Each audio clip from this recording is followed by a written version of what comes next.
please relax.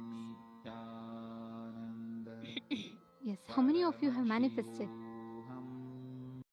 Let's see. I request each of you to post. How many of you have manifested?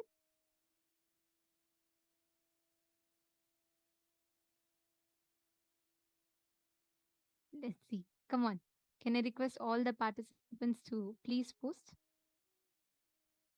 Actually, the moment you manifest, the moment you start manifesting this power, you will see some amount of healing completely happening in that part of the body. You will be able to feel it. Many times people say they feel like a tingling sensation in that particular part of the body, or sometimes people even say like they experience a very unique cool effect, like as if like some cold air or breeze is touching that part. So each one has different experiences about it. So it could be manifesting in any expression for you, that's not a problem, but share whatever experience you had when you manifested this power. What was the exact feeling, the experience that you had?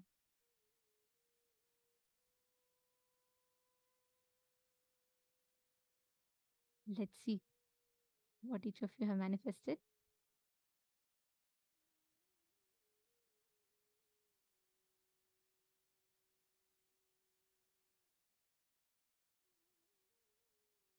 Manitya Ganga, how did you experience when Ma Prithvi Prasad shared? And all the others, how many of you manifested this? See, understand, never take the power manifestation for granted.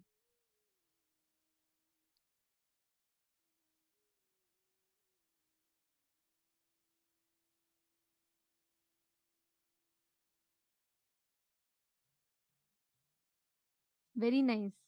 Wow.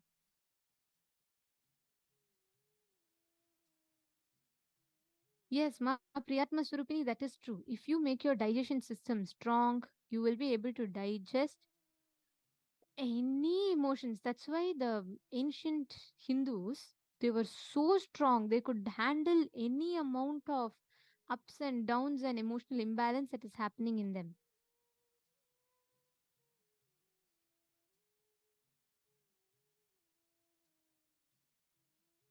Okay.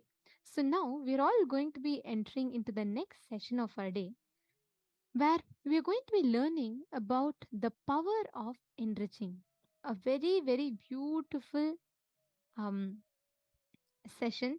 Swamiji is going to be introducing to us about Atma Shakti, the power of enriching. Let us listen to the revelations now.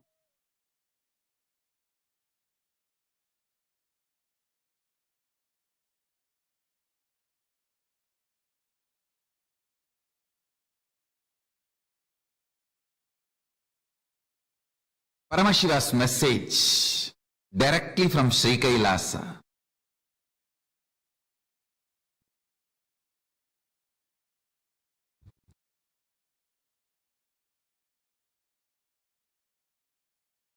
Listen.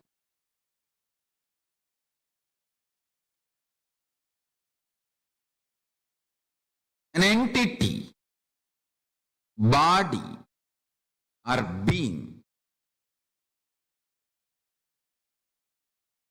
forgets it is consciousness, but still in the breathing space of consciousness. Movement done by that entity is karma. This is one principle. Keep it. Principle 2. Listen. Length, when it becomes intense to the level it cannot be experienced just as a length, it jumps into the dimension of breadth. Like if you keep line, infinite number of lines, then it cannot be measured, understood just by one length. It, by its very reproduction, understand? Reproduction is survival need. Anything which is alive has to be reproducing itself. Otherwise, it will not be alive. It's law of life. It is one of the fundamental law of constant, nitya. Isness expands. So the isness of the length, when it becomes infinity, it cannot be any more cognized just by one idea of length. It gives birth to the next dimension of itself called breadth. Understand? I'll repeat. Just imagine one thread, 1 meter thread. You call that as a length. By its nature, it is becoming multiple number of 1 meter thread. So, when it becomes infinite number of 1 meter threads, 1 meter, 1 meter, 1 meter, 1 meter, 1 meter, what happens?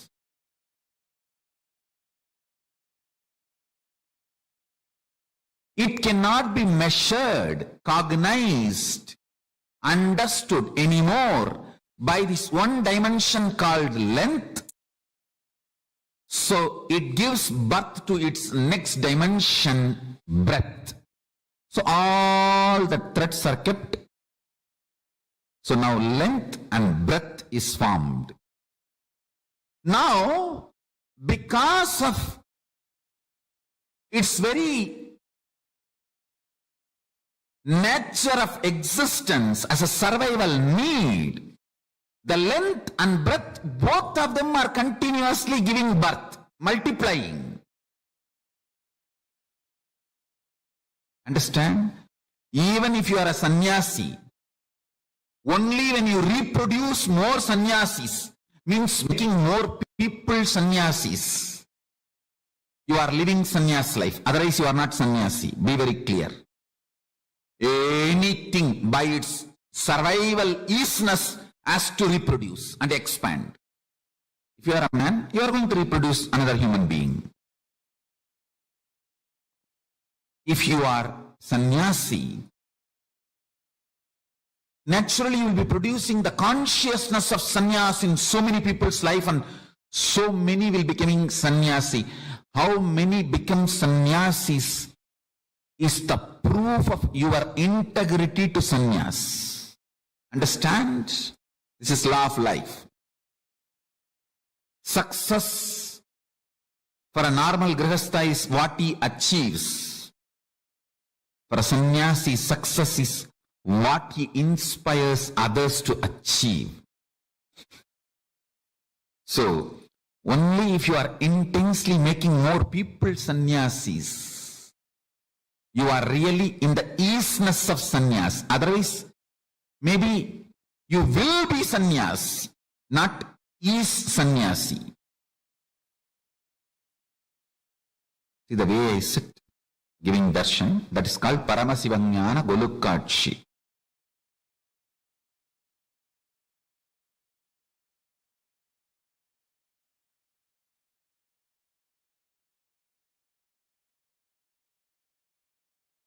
If you see my photograph in the Arunachala Sarvanyapita, where my Guru Parampara used to sit, Sekki Swami, Kuppammal and me, you will see two photographs. One will be like this. One will be like this. So this is the lesson from my Guru Kuppammal. She said, this mudra is that you being in samadhi. That is the symbol of Arunachala Sarvanyapita. And you sitting like this. This is that you are ready to serve the whole world and enrich the whole world. That is Paramashivam Golukkachi. Ready to deliver the responsibility of Sannidhanam, Gurumaha Sannidhanam, to share this knowledge with the world and enrich the whole world with this knowledge. That is the mudra, this mudra. So every morning I am here giving the Paramashivam Golukkachi and Paramashivam for my disciples. When science catches, understands what I am revealing, let them understand.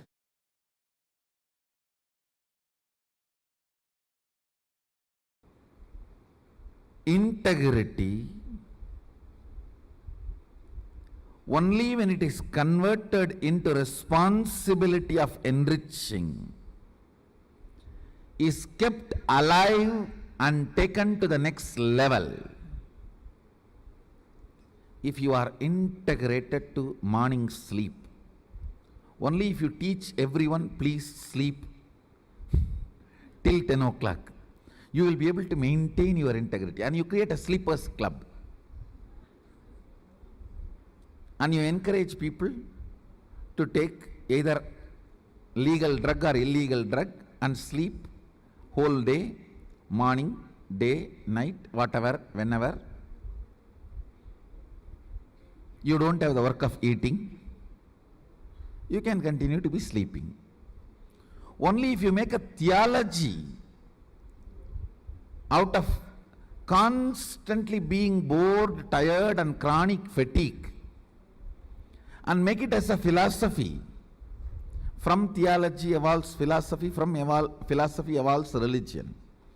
If you make that as a sleeping religion, only then you can continue to be integrated to it.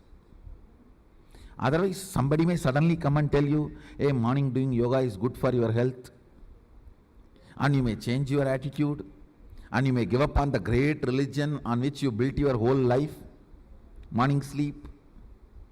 What will happen?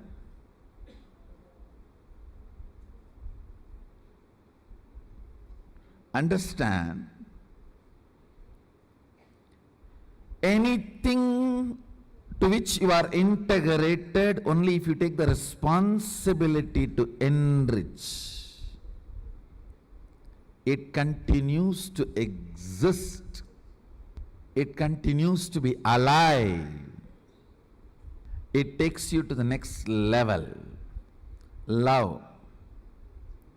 If you are integrated to the principle of love, experience of love, continue to enrich everyone.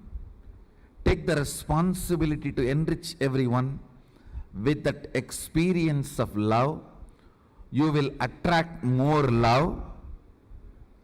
You will form that as fundamental experience of your existence.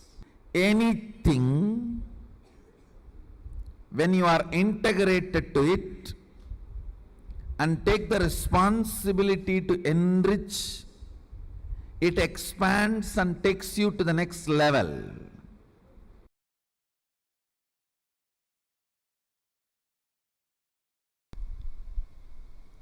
Fundamental principle is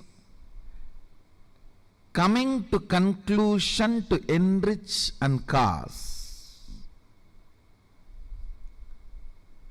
Only if you decide to enrich and cause, energy will start oozing in your life.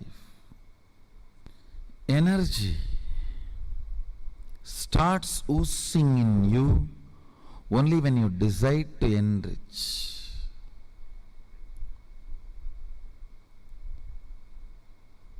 It expresses as health, it expresses as love, relationships, it expresses as resource in the life, like wealth.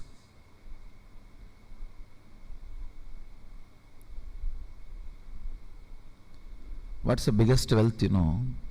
Ability to relate with a large number of people with love is the best wealth you can have, which will never leave you. Understand? There is only two ways you can be wealthy. The organic way of wealthy is ability to relate with multiple people with energy. toxic way of relating is ruling.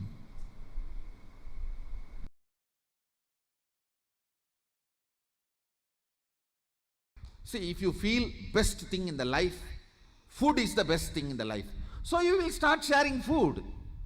If you feel education is the best thing in your life, you will start sharing education. If you feel one or two powers are the best thing in your life, you will start sharing that. But if you start manifesting the whole Sadashivatva, you will start sharing that. Understand? I am empowering you to enrich the best thing to the world. So the very level of your idea of enriching will be different.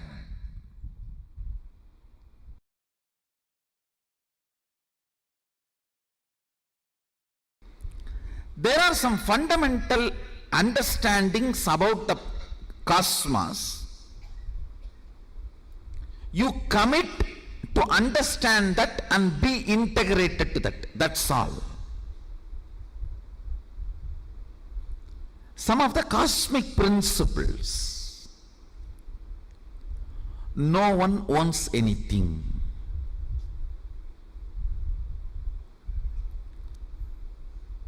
Only violence is sin. I am not saying you can go and rob. If you rob and that fellow is affected by it, you will incur sin, because his suffering will create karma for you. But if nobody suffers, there is no suffering at all, you don't get any karma. Understand? You can't say, oh, let me just rob the water of the river. No. In Hindu tradition, even the river is a living energy.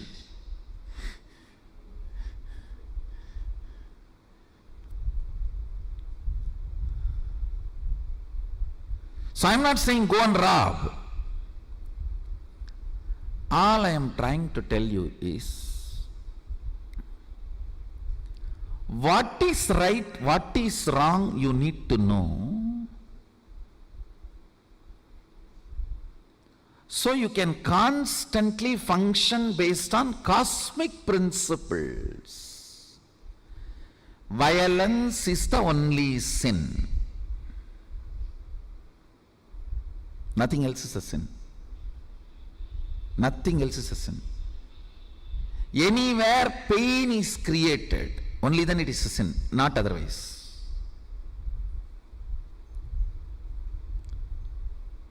But if someone blackmails you, oh, don't do that, then I will become painful, that doesn't come as a karma to you.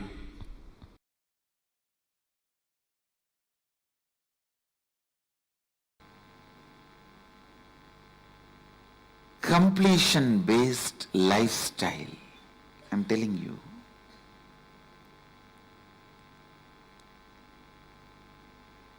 Constantly empower yourself. Constantly empower yourself. Constantly empower yourself.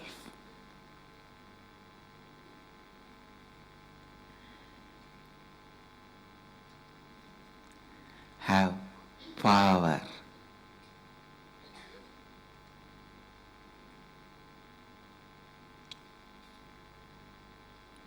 And go on empowering people with power. And I tell you, in whichever field you empower people, you will be becoming more and more powerful. Only by producing more musicians, you will become a great musician. Only by producing more dancers, you will become a great dancer. Only by producing more doctors, you will become a great doctor. Only by producing more rich people, you will become a richer person. Only by producing more leaders, you will be a great leader. Only by producing more enlightened beings, you will be an incarnation. Empowering people. empowering people. Empowering can happen only if you feel powerful, complete inside. If you feel incomplete, empowering does not happen. I tell you, life has no hypocrisy. Life has no hypocrisy.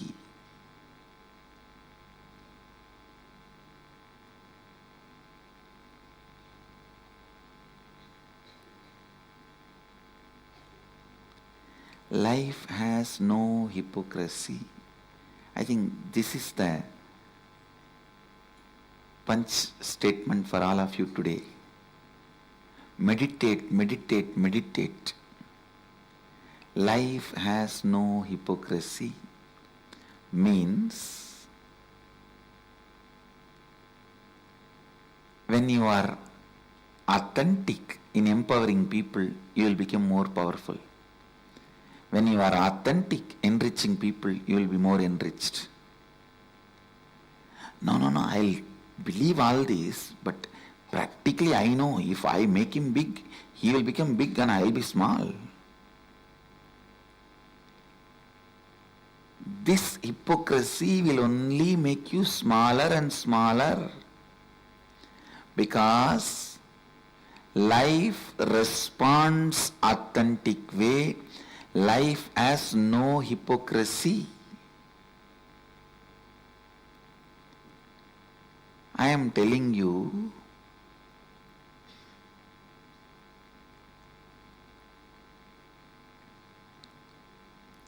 throughout my life, I was, I am, I will be always authentically enriching, empowering people continuously.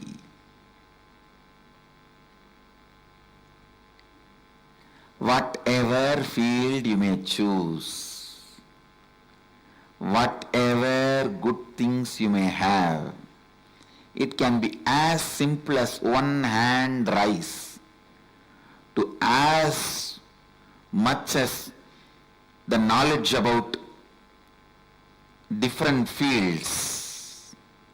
Whatever you may have, empowering, enriching makes you more and more enriched, empowered. If you are a businessman, support as many people as possible to become businessmen. You will become a great businessman. If you are a musician, support as many people as possible to become a musician. You will become a great musician. Any field. Only a completion-based person will feel empowering others, enriching others, enriches himself, empowers himself. Incompletion-based person will continuously possess.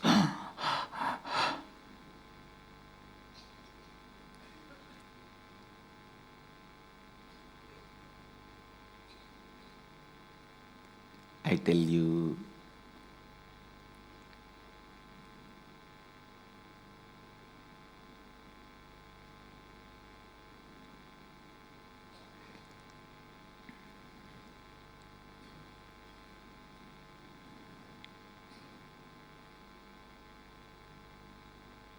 life has no hypocrisy.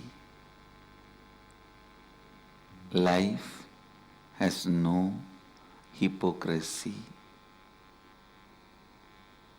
Life has no hypocrisy.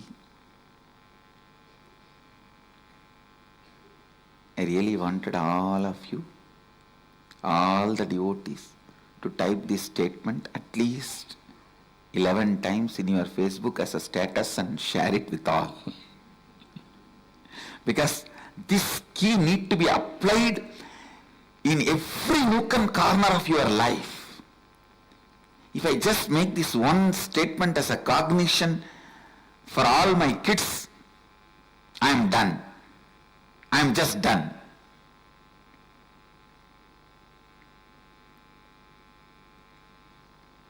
If you possess out of greed, you will neither own nor live. If you control out of fear, you will neither have power, you won't even have the people whom you are controlling under you.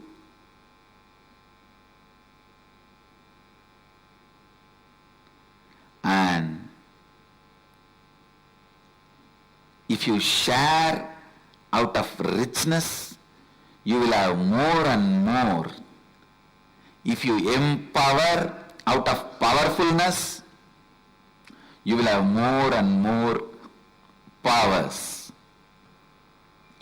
Life has no hypocrisy, understand? I have always seen these disciples who are sincere, honest, standing up for empowering, enriching powerfully, they are showered so much. They always come back and say, Swamiji, gratitude, Swamiji, I am grateful. And these people who try to possess, inside themselves deeply they feel that insecurity and poverty and powerlessness, incompletion. How much ever they try to act outside, the hypocrisy is clearly studied by life. Life responds to them exactly as they are.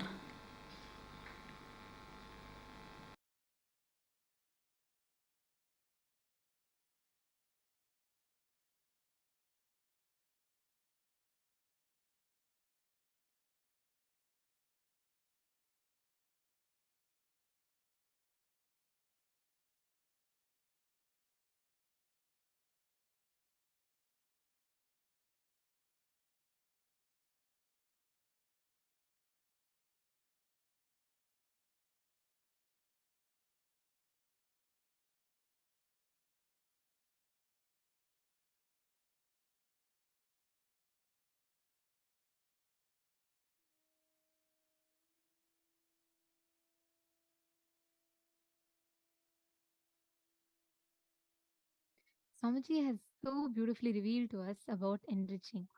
There's a very beautiful story that I'm reminded of. But before that, I'd like to request all the participants to please come on camera. Can I request everyone to come on camera? Nithyanandam, Nithyanandam Chetna, nice to see you here.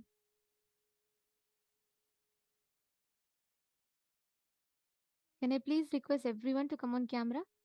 Ma Huiri Wong, Ma Sakala, Ma Shakuntala, Ma Huishen, Ma Bhavani, Ma Tanja Devarne. I'm seeing a lot of you are here, but not many of you are here in camera. As much as possible, please be in the camera. Always, please be in the camera.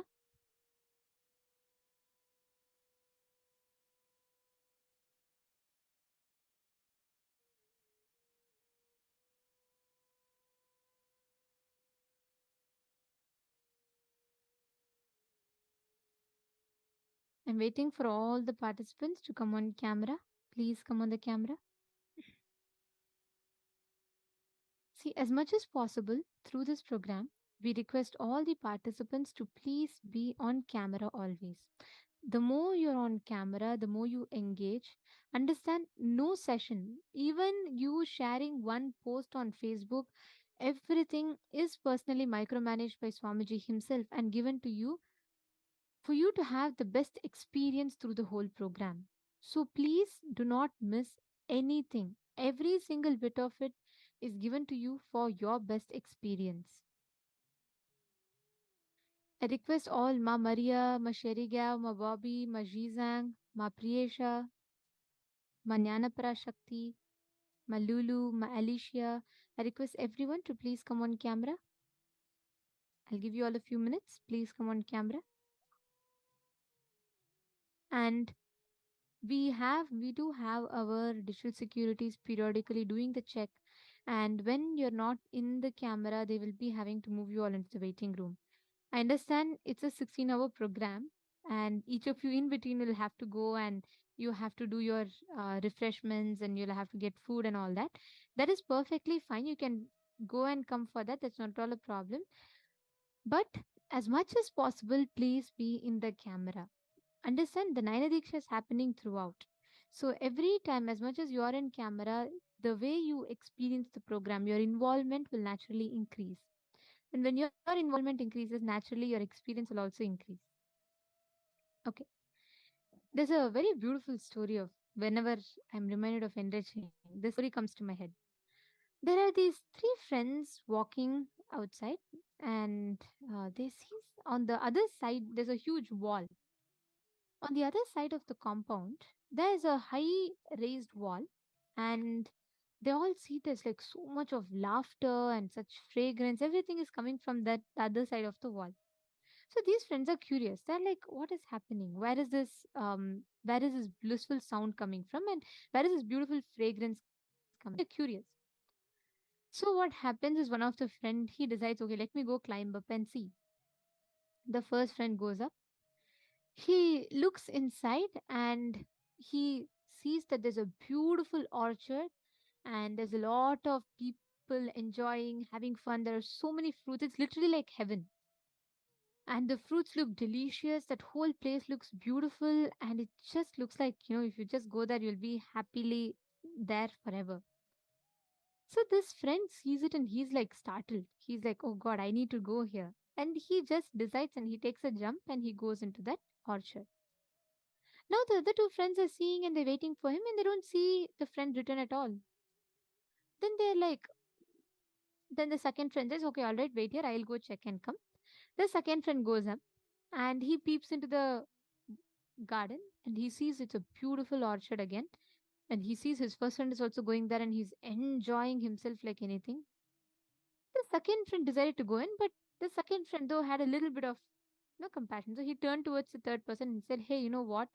There's a beautiful orchard here that nobody's enjoying and it's such a beautiful place.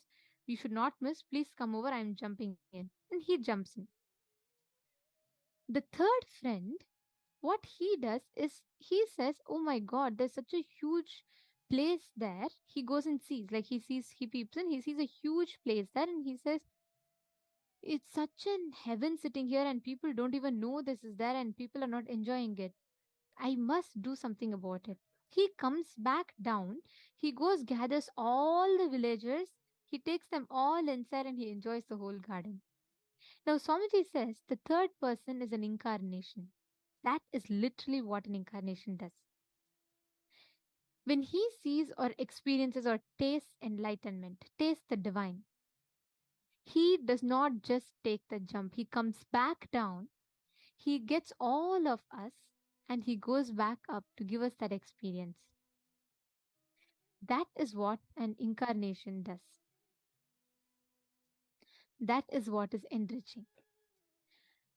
Every one of us that are sitting here, whenever you are enriching, enriching is the way of life.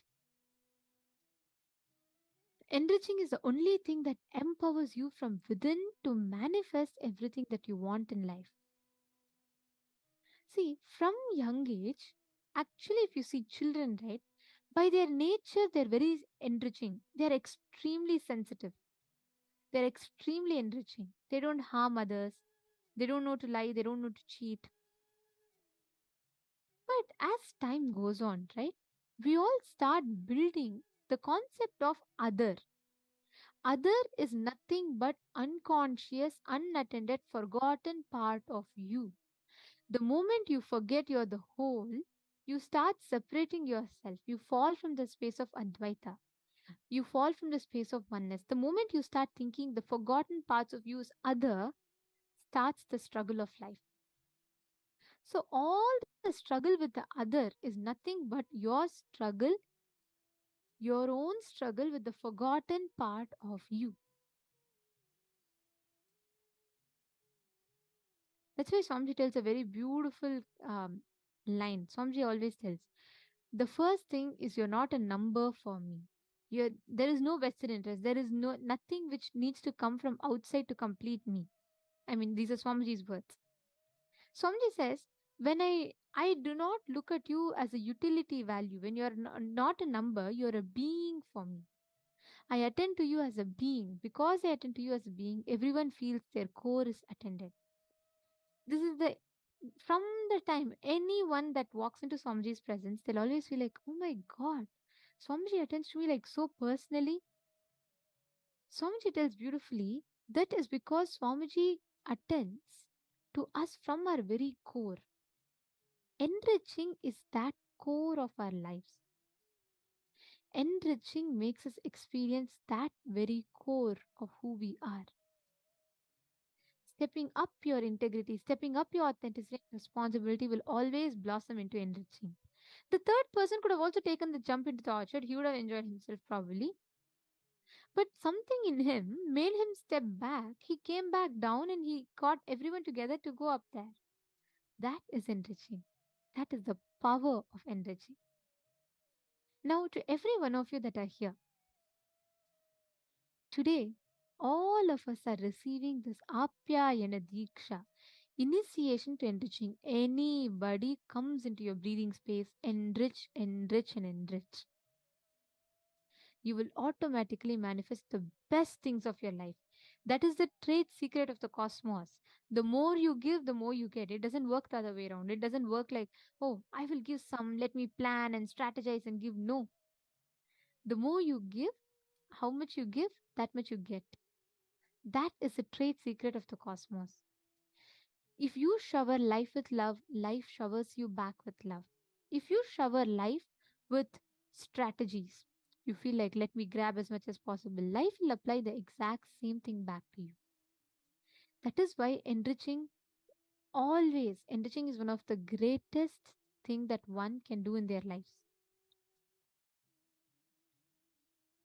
If you see, in Hinduism, right, there's a very beautiful tradition. Like I was I was brought up like as a Tamil Brahmin, right? In our culture, there's a very beautiful thing we do where every time, whenever you go to meet a relative or something, right, they'll always give you some money.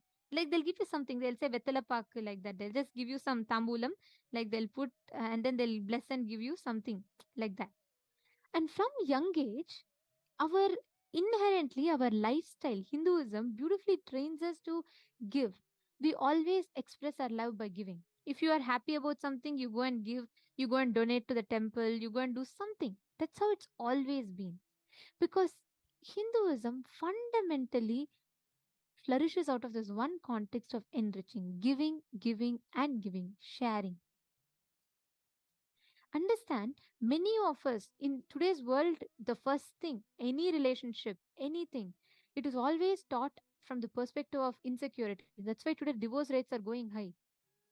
In Hinduism, the divorce rate is extremely less, not because women are oppressed, because really empowerment happens there. There's beautiful understanding. But today's day and age, everyone just some 2 minutes conversation, just straight divorce because there is so much of insecurity. There's so much of exploitation that happens. You know why? The fundamental context of enriching is lacking in the relationships. Leave others, even to your own self. The context, as long as you don't operate from the context of enriching, you will always look at life only from a trade and business perspective. What can I get? What will I get? And as long as that context operates from within you, you will never experience fulfillment in any relationship whatsoever. That is why enriching is needed. If you see Swamiji, right, even the smallest of thing, Swamiji's only context will be how to enrich, how to enrich, how to enrich, how can I give back? Each of you, please understand this enriching is the most successful strategy in life. Because when you are enriching, life has to give you back enriching. There's no choice. It's the law of life. Take a few minutes. I request every one of you look back into your life. Make a list of top 10 relationships of your life. It can be your father, mother, brother, sister, sibling, friend, spouse. your fiance, it can be anyone. Make a list of 10 relationships in your life, top 10 relationships in your life. And in all those relationships, write down how do you think you can enrich those relationships. Most of the times, how we see relationships is like, okay, I will give my love as long as the other person gives me his care or time.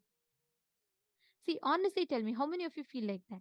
The moment you start feeling you have become less important in the other person's life, you will start giving less importance to that person in your life. How many of you experience this? When you feel your spouse is not giving you enough attention, you will also start operating with that same insecurity to the other person. When you feel your mother is not caring for you, you will also start reflecting the same thing back.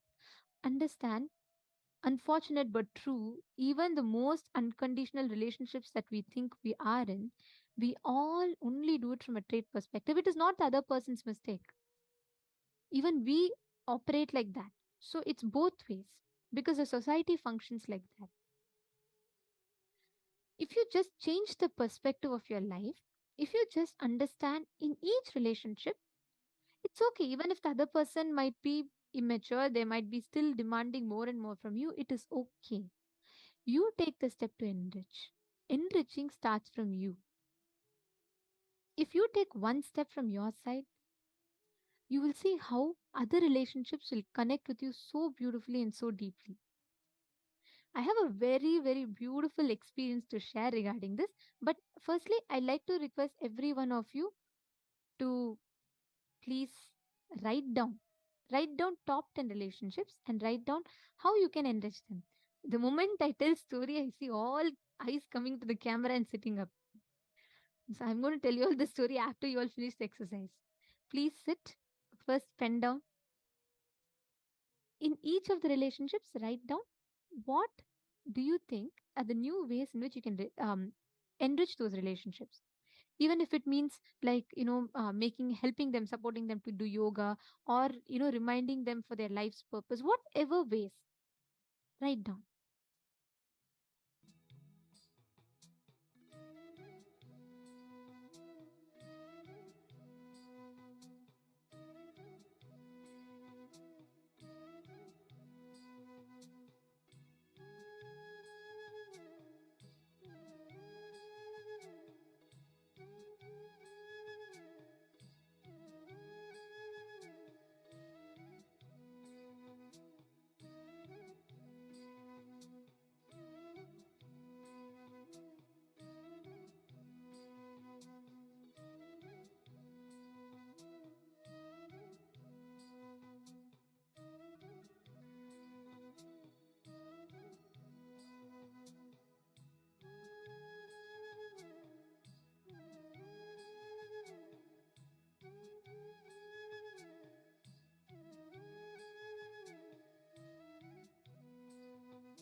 Yes.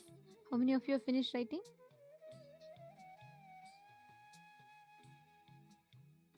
Okay. How many of you finished writing? How all you can enrich in those relationships in life?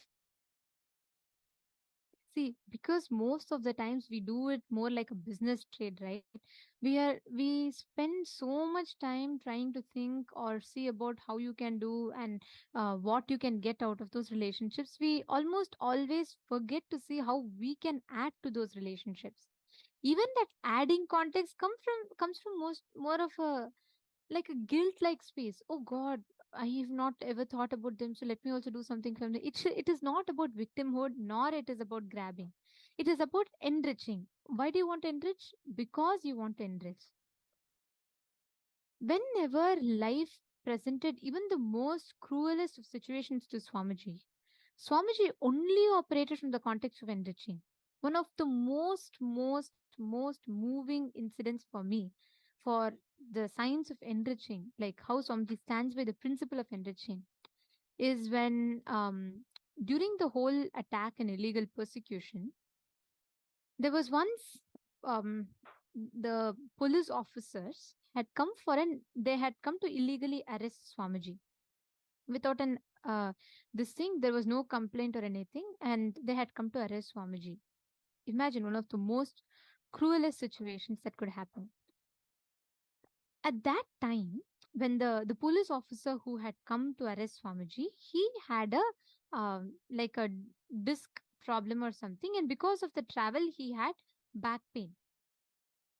And as he was about to arrest Swamiji, he complained of back pain. Do you know what Swamiji did?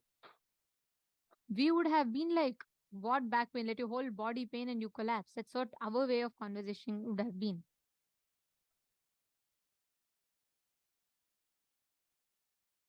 But Swamiji, the moment he heard that, Swamiji placed his hand on that spine of that other person, that policeman. Swamiji said, don't worry, I will heal, I will take care. Swamiji put his hand and completely healed. That person was suffering from the back pain for so many years. And right after healing, that same person arrested Swamiji and went, and still Swamiji healed that person completely. This was all published even in the newspaper at that point in time. Imagine even the most, uh, like what we call as the most painful, most worst situation in life could not make Swamiji stop enriching. Swamiji always stands by his principle of enriching so strongly.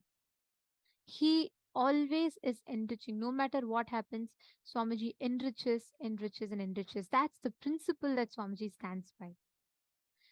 Whenever in life we fail to enrich, life just becomes like a trading business trade. But business trade does not work in life. Always life operates from the space of completion. There's a beautiful story from the life of Ramanujacharya. Um, what happens is once Ramanujacharya is a great enlightened master. He's the founder of Vaishnavite tradition, right? A very beautiful, very powerful master. It so happens that once in the life of Ramanujacharya, his guru calls him and he says that I'm going to give you a very special Mahavakya initiation. So basically, Mahavakya initiation is where when the master initiates the disciple to give the disciple the experience of Paramadvaita. Just like means it can only be given by a master to others. So the guru tells, see, only I can give this initiation to you, but you should not share this mantras to anyone. The moment you chant this mantra, you will go to heaven. If you share this mantra, the person who hears it will go to heaven, but you will go to hell. And if we get something like this, what you'll do? You'll be like, why will I share firstly in the first place? It is my trade secret. It is my best power that I have. So we'll do all copyright claims with it and we will say, I will have all rights over it. That's what our response would have been. But do you know what Ramanujacharya did? The moment he receives the mantra, he runs to the tallest building, naturally the temple. He runs to the temple at that point in time, gathers as many villagers as possible, gathers all of them together, and he screams out the mantra loudly to everyone. He says, Om Namo Narayanaya. He tells that mantra again and again and again, such that everyone hears. People are all like, they're all surprised. They're like, it's a Mahavakya you're giving us. That is great, but you will go to hell. So the Guru gets to know this and he runs and comes to Ramanujacharya and he asks, why did you share this mantra? Do you not know you will go to hell and they will all go to heaven? Then, very beautifully, Ramanujacharya says, the moment I knew that just by listening to this mantra, they all go to heaven, that is enough for me. I will share this mantra to as many people as possible. I have no problem even if I go to hell. That moment, the Guru beautifully tells him, Oh Ramanuja, you are already in the highest of heaven. This is this just shows your intensity to enrich. The moment you went and enriched purely from the spirit of enriching, you are already in the highest state of heaven, and everyone else who heard it also are liberated. That is the beauty of enriching. Enriching has no laws. There is no law of life. There's no law of this thing. It is just a natural flow of life, the flow of our being. Enriching life stands for enriching. Swamiji beautifully tells, right? Life. Life is for enriching. Whenever you stand, whenever you enrich the others, anyone that you enrich, they will just become a part of you. Enriching others is the greatest sacrifice you can do. Enriching yourself is the greatest sacrifice you can do. Only when you enrich yourself, you can enrich others. If you yourself are doing, like if you yourself keep putting yourself in incompletion, you can never enrich yourself. Only when you enrich others, only when you enrich yourself, you can enrich others. That's a law of life. Now, there's a very beautiful session that we are going to be entering into, and today we are going to be having the live darshan starting very, very soon, like just about um one one and a half hours or so. We'll be having the live darshan, and we are going to be preparing these sessions as preparation for today's initiation. So do not miss. And please invite any of your friends, family members, anyone that there is, you want to invite them for darshan, please go ahead and invite. Let them not miss this very, very beautiful preparation process. Today's initiation is going to be a very powerful one, so they should not miss it. Please inform them, invite them, let them all join as well. Now we are going to be entering into a very beautiful session where we will understand how enriching yourself leads to enriching others. Speaking to yourself, enriching yourself leads you to enrich others. Let us now listen to that revelation from Swamiji.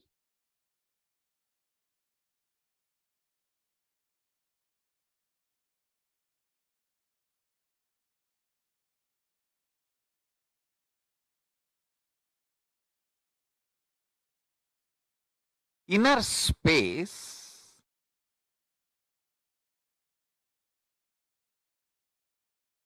the individual's inner space is the Hiranyagarbha.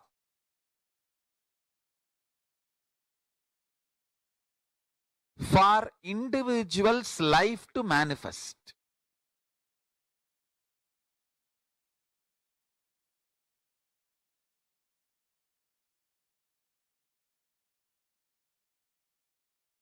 The individual's inner space is the Hiranyagarbha. For the individual's life to manifest.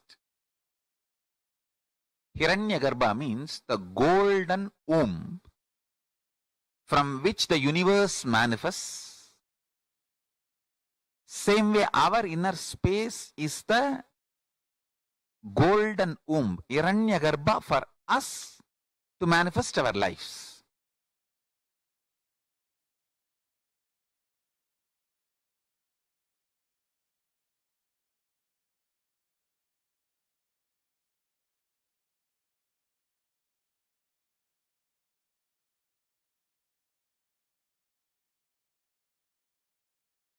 The Hiranyagarbha should always be joyful, celebrating. Listen carefully.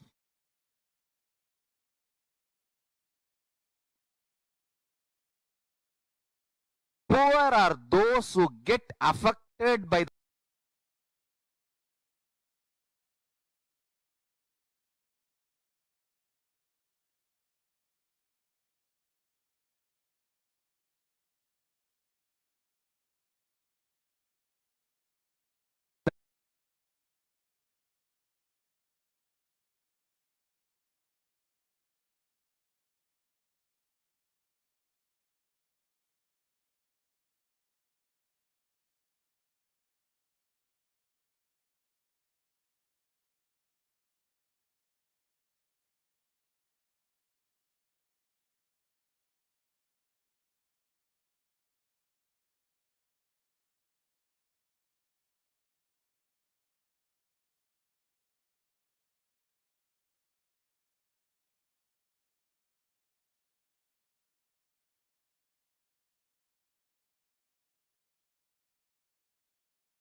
transformation is difficult and it's not for me. I just came because so many people came. I came because my neighbor came. I came because my opposite house person came. Wherever he goes, I go and see what is going on there. So I came behind him. This is not for me. Listen.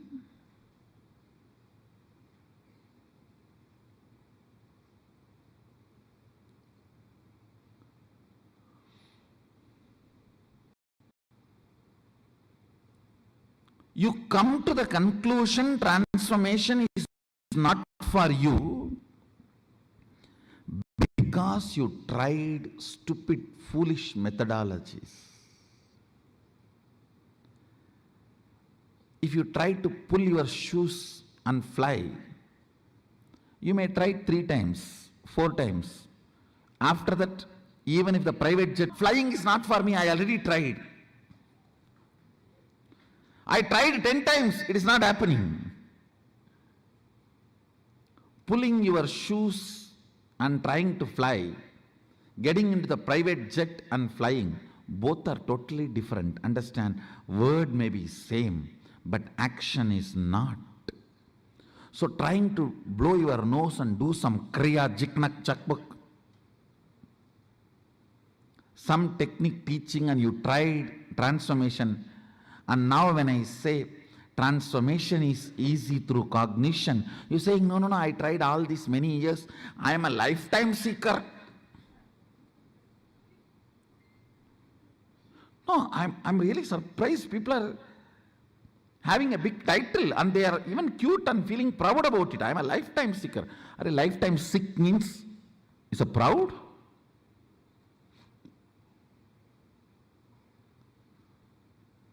I am lifetime seeker. I go to all gurus and check out everyone. I am almost now off guru. No, there are many. Only that kind of people come to me. I don't know why. Only after going everywhere and getting nicely beaten.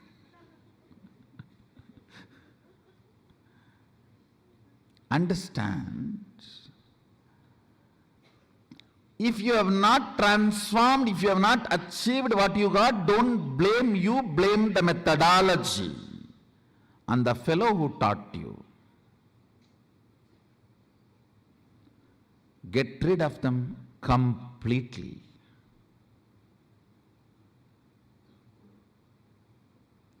Listen, trying to pull your shoes and fly, getting into the private jet and flying is totally different. So, this cognition that I cannot transform or transformation is too difficult, I've done everything, I tried everything, it is not working for me, that needs to be broken first, very seriously. Very seriously. Understand?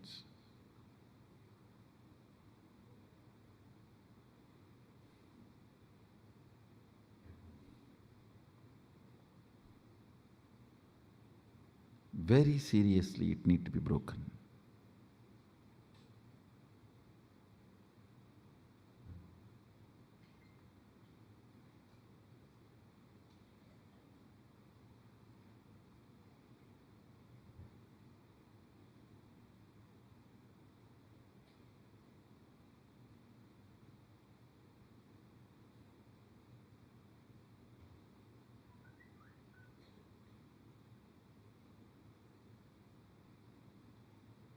Only if this cognition is broken, you will even sit with yourself with the trust something is possible.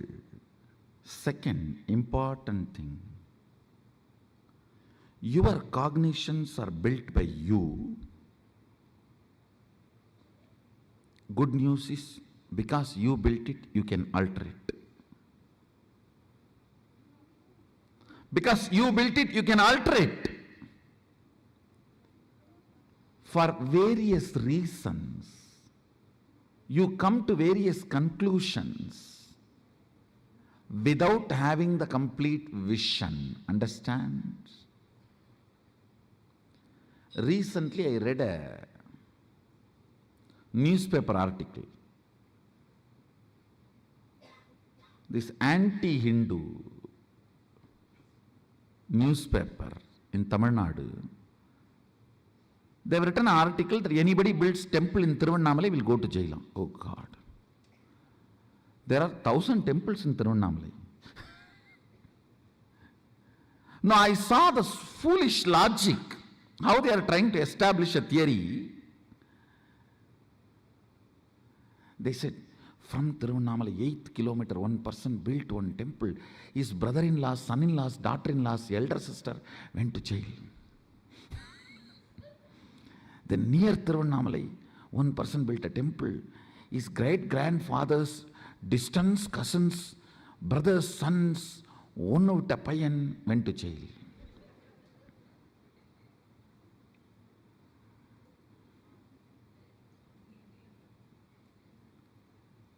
Strange conclusions through perverted logic. Actually, when I say you are laughing, if you dig deep, you will see many of your cognitions are from these strange conclusions. These strange conclusions, and holding on to that strange conclusions and continue to operate is what I call trying to operate based on virus, not based on software. These are all illegally pirated softwares. Understand? Operating based on strange conclusions. You arrive without having a simple, straightforward vision towards life and reality. Strange conclusions you create in your life without simple integrity is what I call virus inside, which continues to keep you as a slave forever.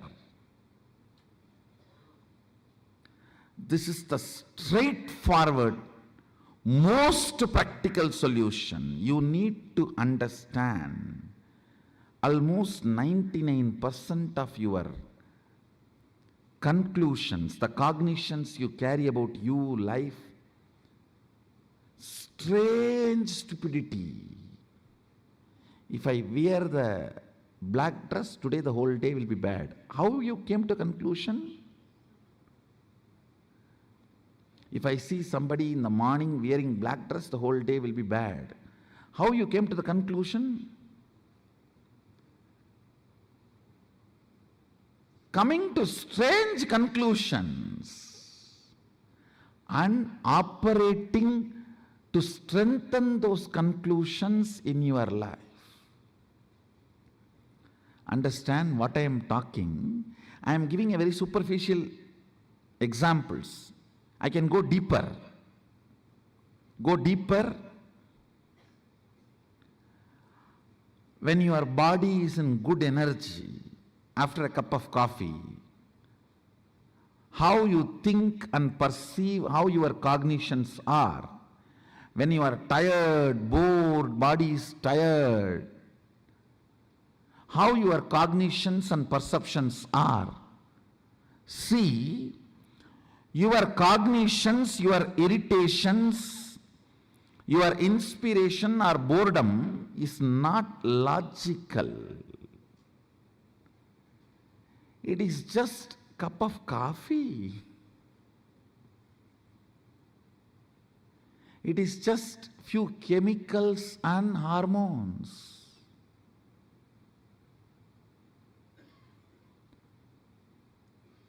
Distrusting your cognitions and trusting integrity as your software. Listen.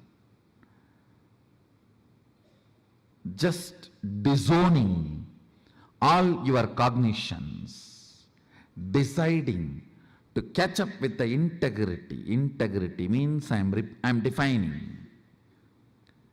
every thought current you cherish, you should put your whole being to fulfill it, because every thought current you cherish is a promise you are giving to yourself. Either you put your whole being to complete it, fulfill it, or you drop it and complete it.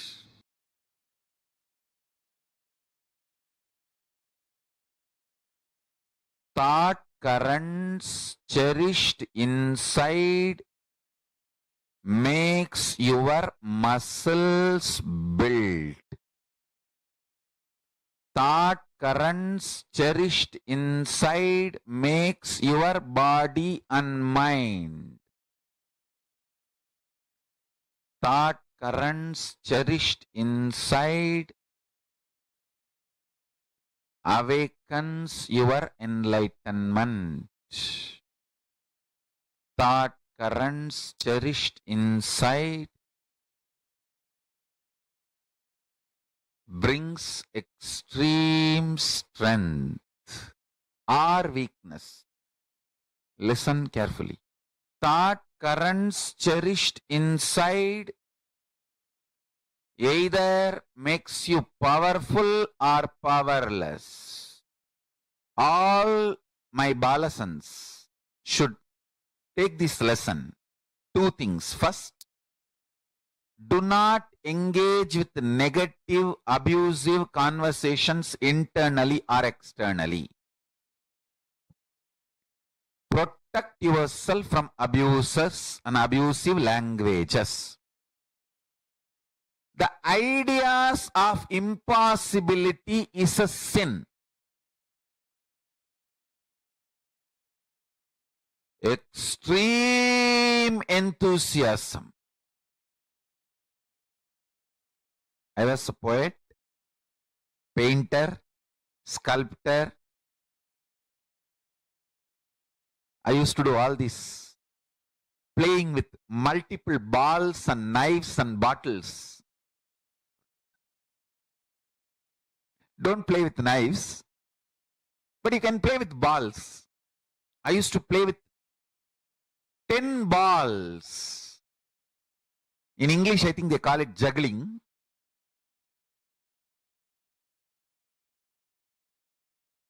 10 balls without falling, I can play even now. Even now I can do. The awareness and attention. You guys should learn and manifest all these powers. These are all actually possibilities encouraging you into powers. Actually, I'll stop the balls through third eye till I'm able to hold the next ball. You can actually try. All the balasans can try. Just use your third eye and coordinate. You can see, you can stop the ball, you can stop even the time and beautifully play with the whole thing.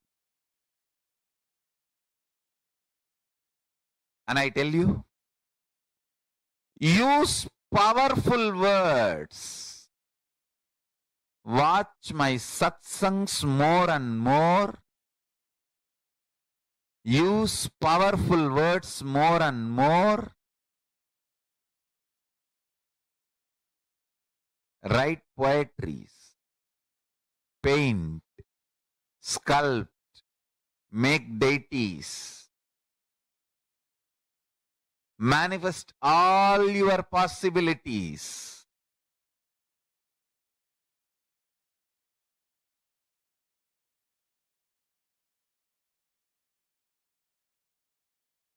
Dance, sing, manifest all the 64 hearts of Hinduism.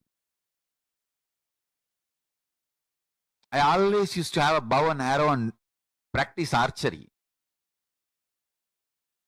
My family used to say, we thought this fellow will become sannyasi, but why is he all the time with a bow and arrow? Understand? Bow and arrow manifest multiple possibilities and powers in you. anybody practices archery will have third eye possibilities awakened. And if you have third eye powers, you can do extreme things in bow and archery.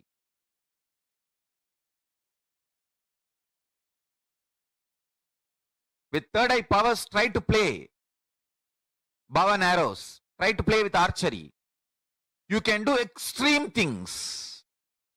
You can send an arrow between the fan, and without touching the fan, it can go and hit the roof.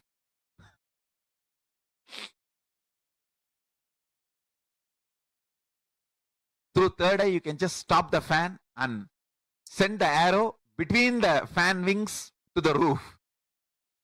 I used to do all that.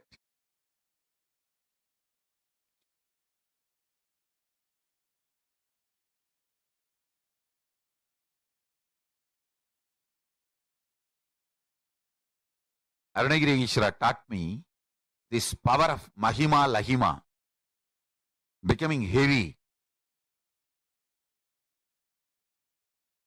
One day I decided to manifest that power, becoming heavy.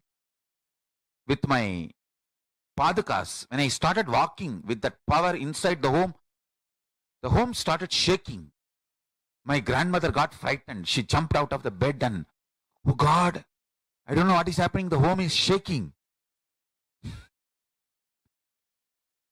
Then I understood I am responsible. I stopped walking and slowly moved out of the house, went to Arunagiri Yogeshwara and told him, see what is happening. He made it all right.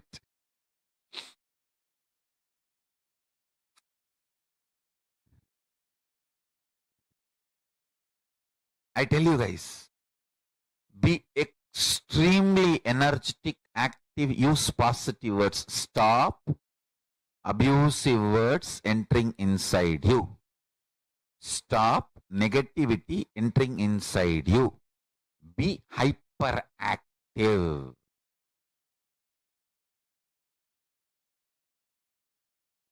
Extremely energetic. Painting, drawing,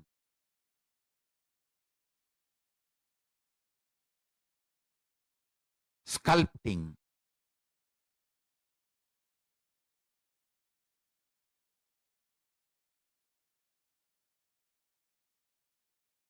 decorating the deities, dressing up the deities,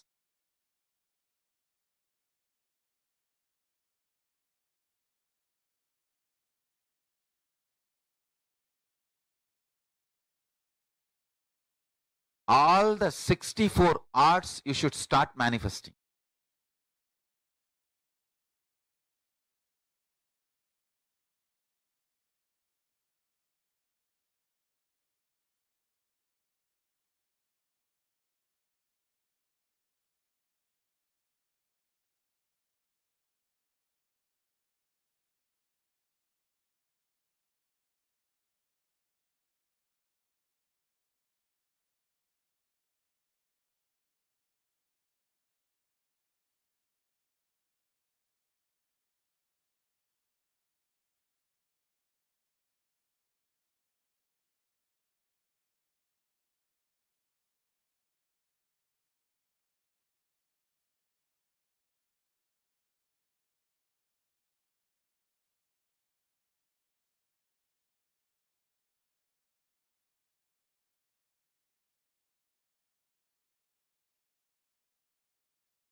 I'll just explain precisely the process I'm going to do.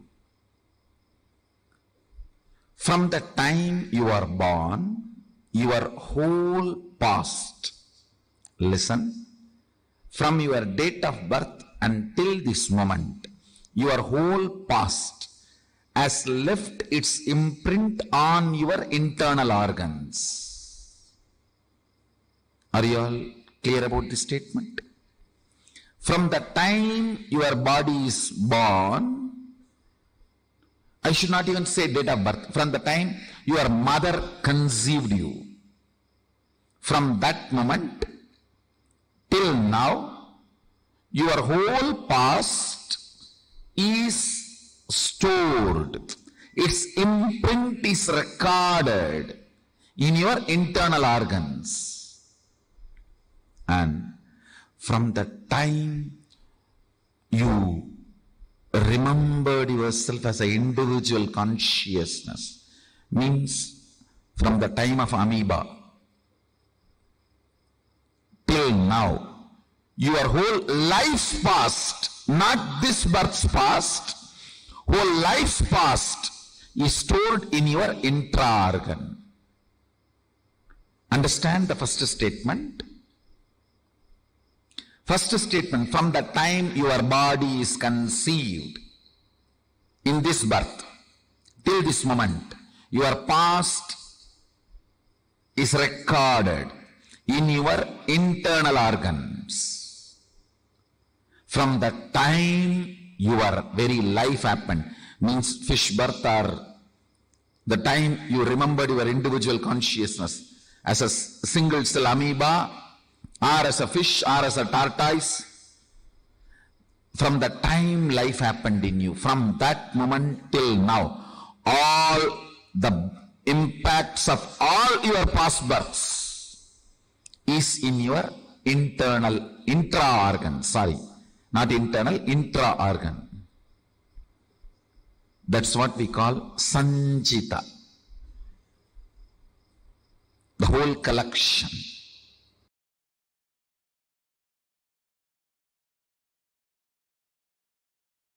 When Karna does Dana, he gives whatever is there. He doesn't keep something for tomorrow. Just like Karna Dana. Understand? When Karna does Dana, he gives away everything. He doesn't keep something to do charity tomorrow. That is the beauty of Karna. Karna doesn't think, oh, let me keep something so that tomorrow I can continue to do charity. No. What is, finish it. Understand? Same way,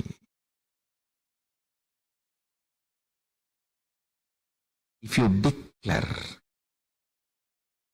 consciously within you, let me live enlightened life from this moment,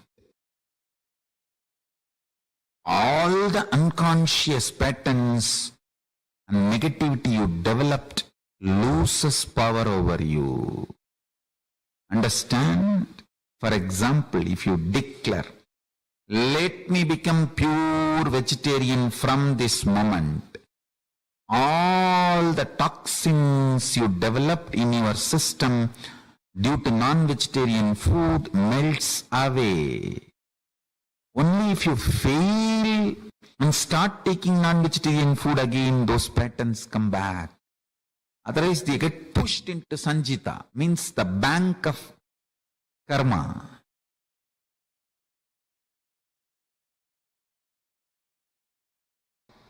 For the right strategy to happen in you, you need to be informed of these basic truths. Sarvam Brahmopanishatam. Everything exists is consciousness.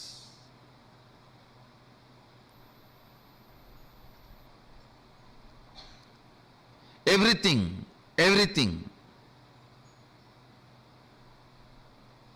exists is consciousness. I still remember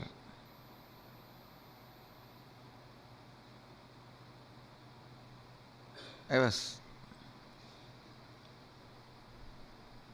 8 or 9-year-old boy sitting with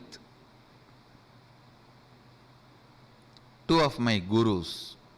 I had the fortune of having 4 or 5 gurus continuously making all their time and energy available to me. So 2 of my gurus, I was sitting with two of my gurus, and the temple bell rang. The lifestyle in Arunachala is so beautiful. You know it is morning only when you hear the temple bell. You know it is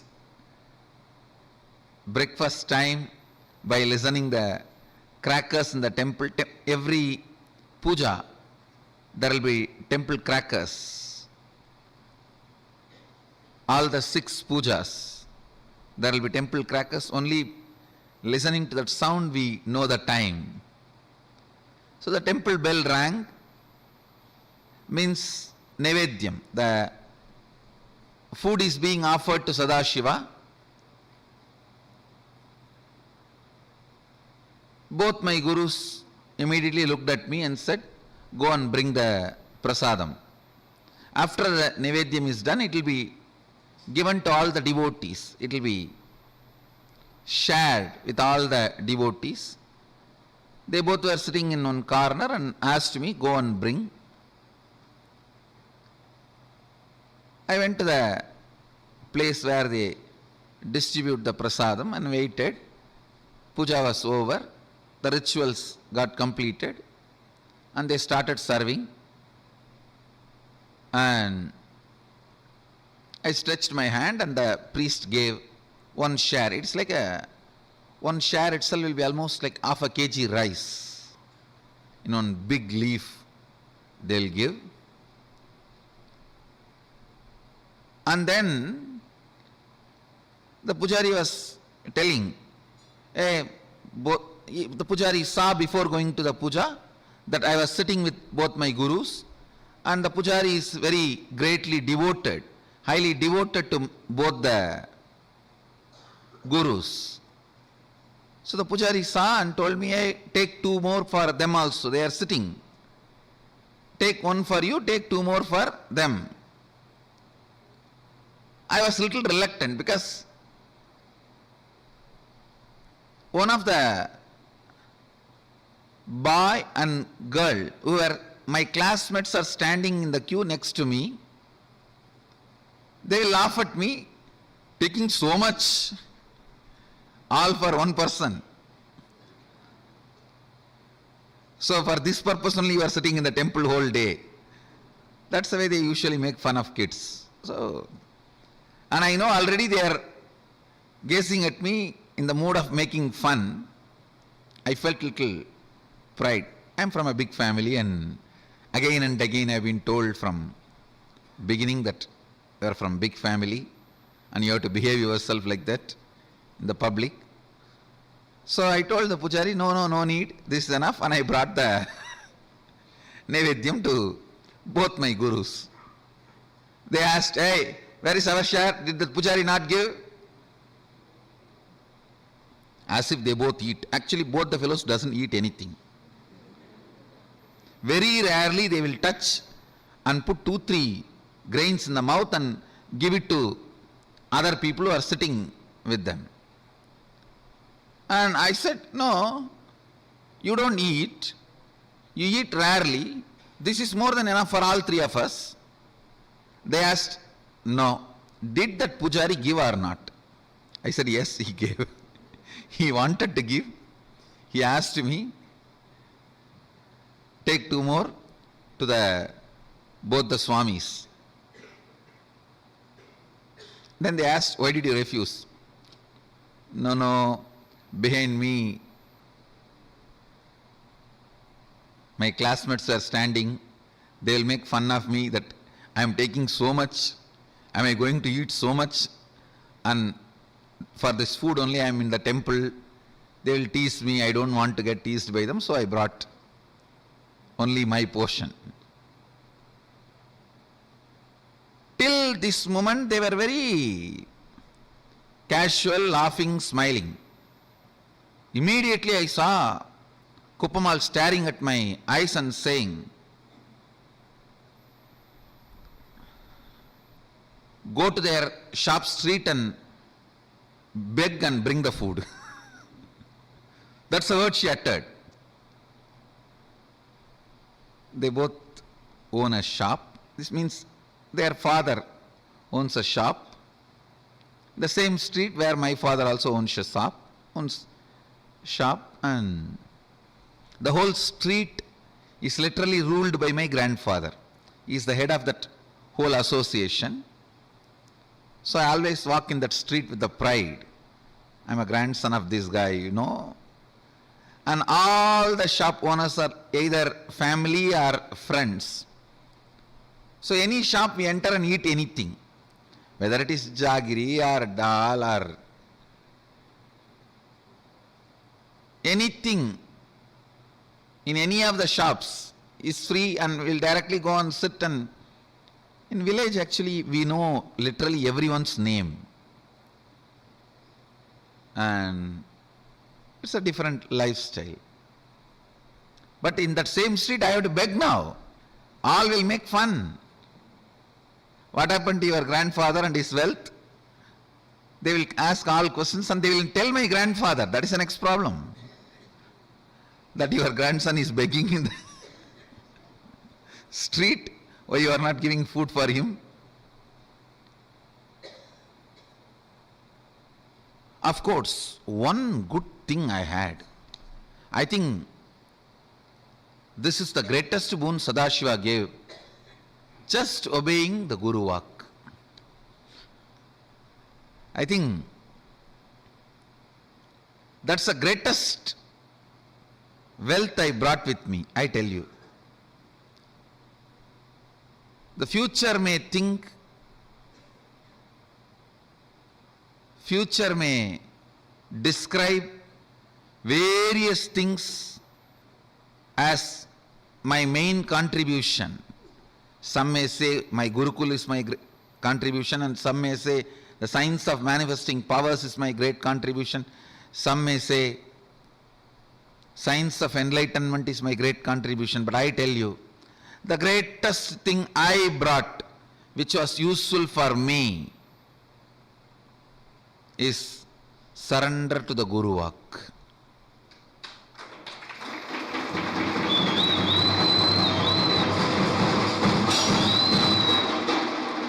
If any of you feel in a very short span, in a very young age, in small number of years, I have done big work, whoever feels, if you feel that, if you want to know the secret, I tell you,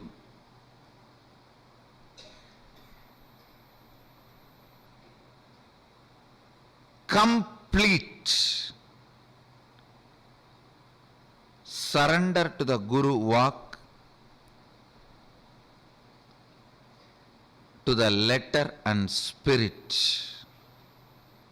that reduced lot of time wastage. The moment my Guru said, go and beg the same street, in the same shop and bring food, I know now it is a serious. It's not casual. It's not fun anymore. It means I have done something out of my pattern or out of the context which my masters are correcting. I tell you, I stood up, straight went to that street, begged and brought whatever I got. Naturally, all friends, family, they all gave so many things. I have to take a small pulling cart. In villages, there will not be rickshaw, the hand-pulled cart. So I have to hire a small hand-pulled cart to bring all the items I got as bhiksha to my Guru. So I hired a small vehicle and brought the whole thing and put it at the feet of both the Gurus, and I realized, understand, that was one of the greatest realization I had.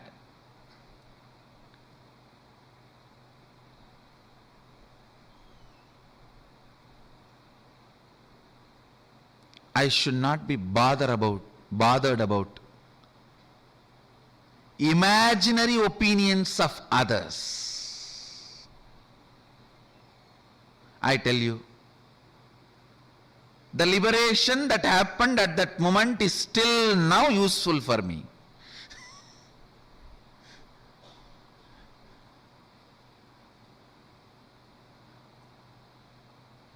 Next day I had a chance to talk to both my friends. They were asking me, hey, why were you going for bhiksha in all the shops? Did you do any prayer, or is it any divine commitment? In villages we have a habit that if somebody is sick, they pray to Venkateshwara and Kuladevata, that they will go for bhiksha and bring and offer it in the undi. Still we do that. Every Puratasi month, all the Vaishnavas, they go for bhiksha and take it and offer it to Vishnu temple, and Shaivites every Margasirsha month go for bhiksha and offer it to the Shiva temple. They asked, when both the friends asked me that, hey, did you have any prayer? Why were you begging? In the mind I was thinking, only you fellows are responsible for my begging. And only now I understand, you guys did not even have the idea which I was thinking you guys will be having. Understand, if you understand this one truth, the amount of time you are wasting in your life without moving towards your goal will be cut 80%. I am telling you.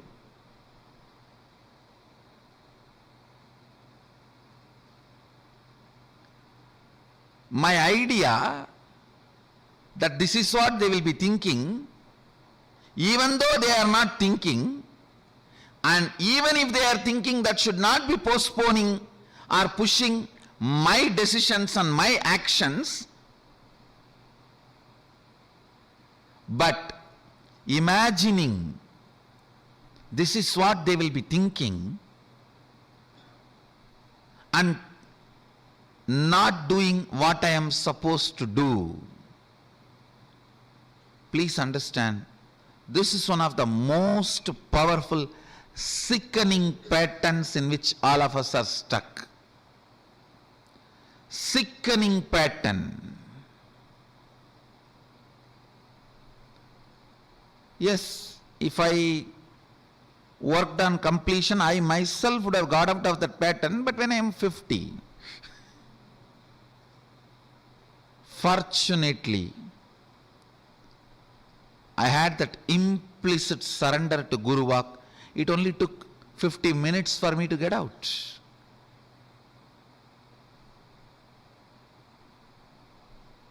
When I was going and doing bhiksha, I just know the pattern. There is some pattern, that is the reason, some reason. Something is not right in me, that is the reason I did not take that prasad and just come and came back.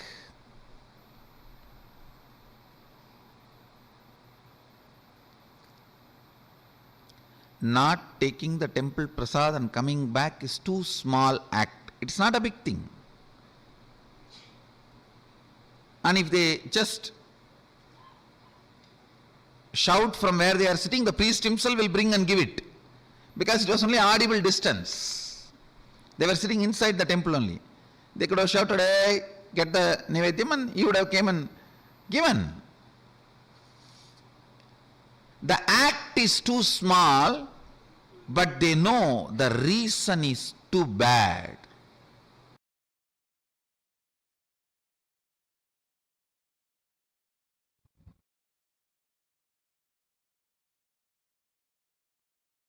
Paramashiva is real.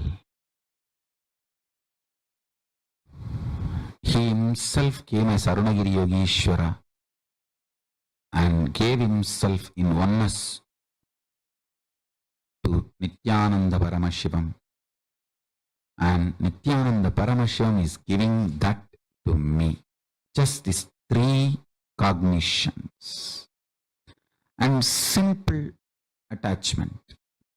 Not big words like a bhakti. Simple attachment. And straight commitment. What is my vision? He told me as my brain cognizes, and what I cognized, I clarified with him. Now that's it. I'm doing it. Over. I cannot even imagine negotiating with my Guru. I can negotiate with the whole world for my Guru, not negotiate with my Guru.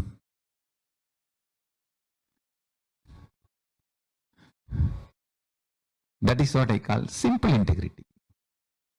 Straight. I am committed to him. I'll do what he said. Over.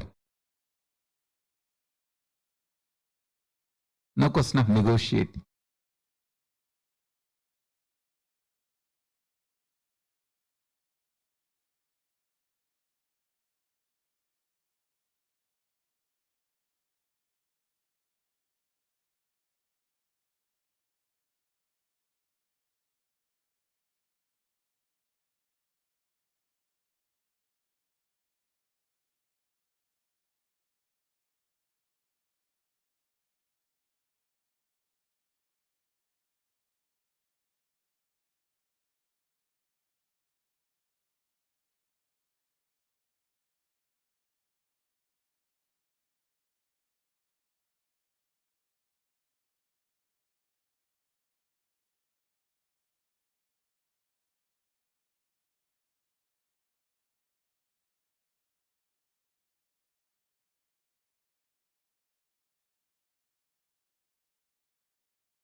experiencing that space of completion with yourself, enriching yourself. Only a person who can enrich himself can enrich another being.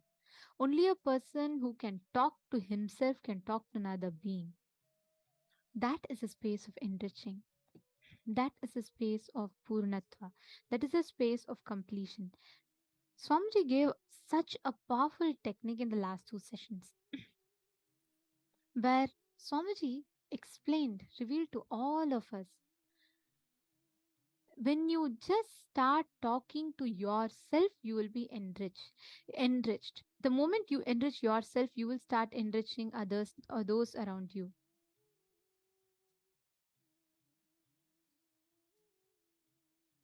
Enriching is the solution. Make a list of all the aspects of your life that you're not satisfied or happy about. Look deeply in each of these aspects of your life and identify where you are not taking responsibility for your non integrated and inauthentic thoughts about yourself.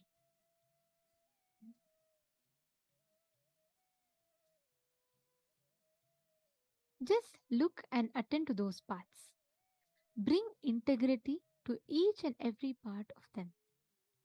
Write down what are the new thoughts, words, and actions that you are going to be cherishing instead of that.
Now, in each aspects of your life, every time you're not satisfied with something, identify which part of you is non integrated, which part of you is not taking responsibility, and which part of you is not in alignment to your purpose.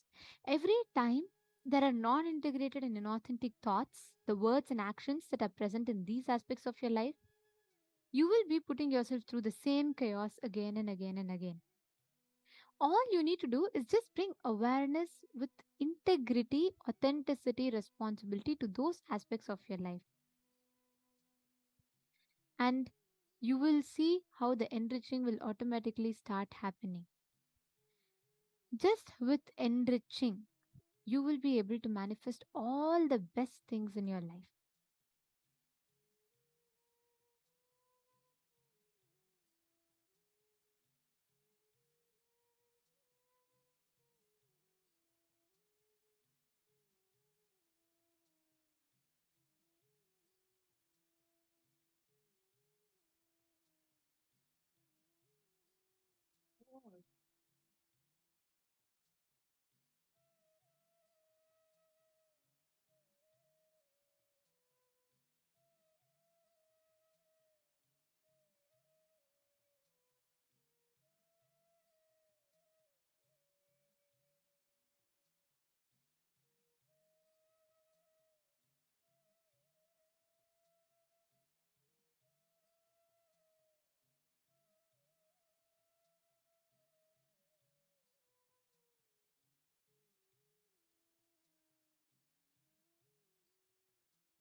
Time, all the places in your life where each time you did not attend to your own part, look back and fix in each part aspects of this life. Write down what are the new thoughts and words that you're going to replace it with.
Please relax.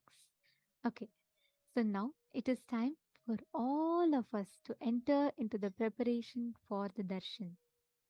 To all the participants, every one of you that are here with us, I request all of you to please settle down and please come on camera. Today we have a very, very beautiful initiation, a very special initiation, the initiation into Apyayana Diksha. I request all the participants, every one of you, to please come and settle down.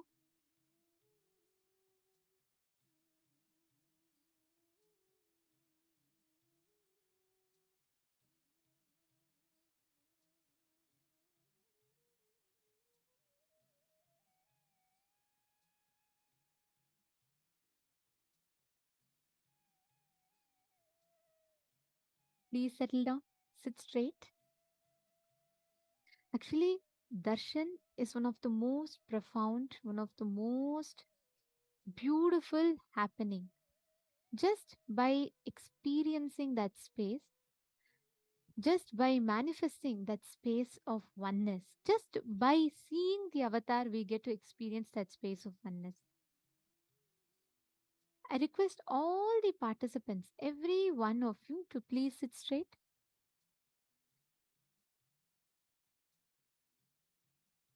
During the darshan, do not lie down, do not stretch your leg, do not lean on the wall. Please understand, darshan is that powerful space where you manifest that space of oneness as an experience inside of you.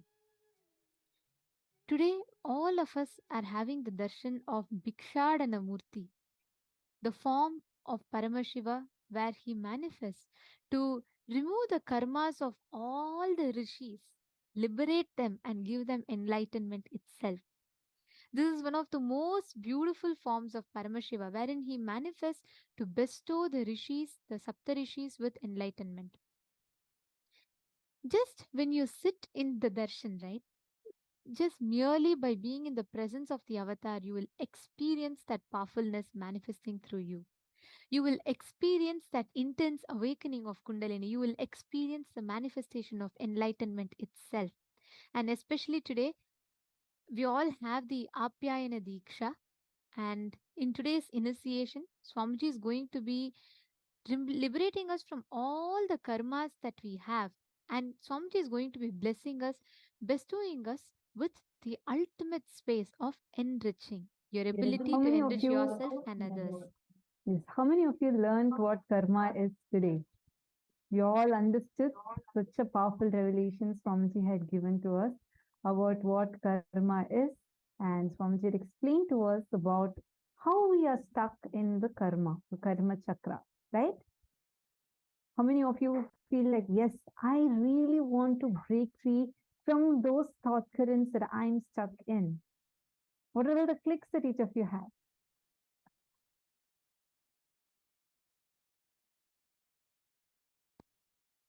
Go on. Ma Abhilasha and Ma Virupaksha, all the participants here, please take a moment and share with us.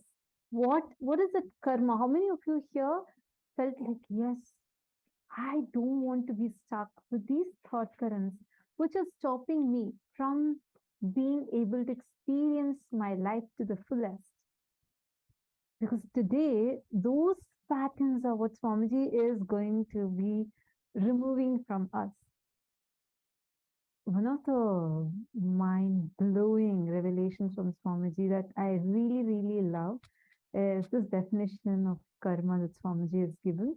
Because you see, we are generally taught that karma means you do any action, you get back that action. Like you do something, life is going to give that back to you. That's how we learn about karma, right? Swamiji gave a breakthrough revelation. Swamiji said, hey, you know what? It's not a CCTV recording that Cosmos is doing. Cosmos is doing a voice recording. It's doing an audio recording sitting inside of you. So whatever things you're thinking, that is continuously getting recorded in you. And unfortunately, all of us are stuck with like less than 10 thought currents. which goes on running again and again and again and again in our lives. How many of you are able to identify these kind of thought currents? We did this workshop in the morning. How many of you were able to identify, yes, I see there are some thought currents, but I'm just stuck with that. Because those thought currents, as long as you're stuck there, whatever actions you do from those thought currents, that same thought current will keep on coming back to you in your life. And that also only as long as you're sitting there. The moment you are out of your karma chakra, none of those karmas can come back to you. So that's the greatest news you have. So whatever karmas you are stuck with, in today's darshan, Swamiji is going to be liberating all of us from those karmas. So how excited are each of you? Ma Sadashivamayi and Ma Devika Rani. Okay, I need to do completion and be unclutched. Wonderful. It's even more deeper where like even the karmas that you are having, you're stuck with, you're struggling with. Like let's say you're stuck with some kind of a thought current which is stopping you from becoming wealthy, or you're stuck with some thought current which is stopping you from getting involved with your life or able to take a bigger projects. Like sometimes you have some thought currents like this, right? Like for example, you have a thought current that keeps stopping you every time you think of taking up a bigger project. You suddenly have this sneaky thought current which is sitting inside of you all this while, just crawling up, which is saying, hey, you know what? Now you remember all these incidents where you failed. Again, you're going to head in the same direction. Better don't take up this project. How many of us are able to see such thought currents? That is that it's very much there in you. You keep thinking, oh, I'm over it. But again, exactly when the situation is coming up, this thought current jumps up and comes to you. Right? Today, the best news we have is Swamiji is going to liberate us from this thought current. This whole thought currents, the set of thought currents that we are stuck in, liberating us from our karma chakra. This can heal you from multiple diseases. This can also help you to be able to see life in a completely new perspective. Suddenly you will see some of these repetitive thought currents. See, thought currents are not the same as thoughts. You have many thoughts and you have various different thoughts throughout your day, right? Suddenly right now you're thinking of something right now, but in the next moment you're going to be thinking of something else different. But thought currents are like the underlying current which is there within you, which is dictating what kind of thoughts you're going to be having. So those thought currents that you're stuck with is where Swamiji is going to be liberating us from. The Bhikshadana Murti, actually literally the name of Paramashiva in this form means the one who comes for Bhiksha, receiving, comes with a begging bowl to receive the karmas of people. And this form of Paramashiva is also known as one of the most beautiful form of Paramashiva. It's a very beautiful lila that happens. This form, Paramashiva represents that ultimate enriching. If you just see Swamiji's life, like right after Swamiji became enlightened and Swamiji like experienced that 9 months with Arunagiri Yogeshwara, Swamiji could have just chosen to, live in that experience joyfully. Though Swamiji is himself Paramashiva, the very fact that he came down is a big tyaga. But secondly, even at that point in time, Swamiji could have chosen an easier path in life, correct? Where he would have just been in Himalayas or sitting somewhere in Tiruvannamalai, spending his whole life with his love, Arunachala. This whole thing would have been an easier choice to Swamiji. Of course, Swamiji is not bound. Nobody is going to ask if Swamiji did not come and give us all initiation. But The very fact that Swamiji chose to stand back each time and contribute so much to the humanity is just shows the enriching. That is enriching, where Swamiji lives his whole life just for others. How many of you have experienced this? Every time when you sit in Swamiji's presence, your whole being feels attended to. How many of you have experienced this during darshans? You will literally feel like, I feel so attended to. Like, I feel like everything that I have is being taken care of and is completely attended to. How many of you have experienced this?